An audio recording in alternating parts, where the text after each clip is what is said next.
नमस्कार बंधु बान्धवगण आज मैं आपनाक देखुवाम केनेকৈ आपुनि मेट्रिকৰ रिजाल्ट 1 मिनिटতে पाइ যাব।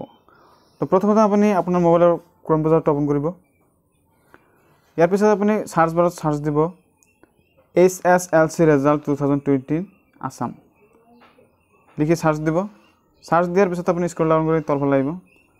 ইয়াত आपुनि দুটা লিংক পাব। তো आपुनि তলৰ লিংকটোত ক্লিক কৰিব। ক্লিক কৰাৰ পিছত आपुनि এনেটা পেজ খোল খাব। এটো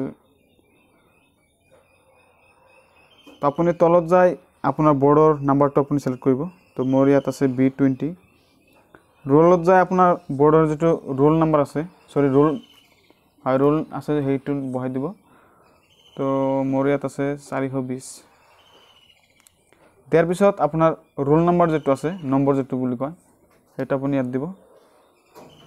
तो मोर भोन्टियाटे रिजाल्ट साम 0227 दिए आपुनि सबमिटत क्लिक करिब। क्लिक करार पिছত आपुनि रिजाल्टটো पाइ যাব। तो या रिजाल्टটো लाइसे सेकेंड डिविजन। आपुनि जदि इच्छा करे रिजाल्टটো डाउनलोड करिब पारिब पीडीएफ फाइलत जस्ट आपुनि क्लिक करिब।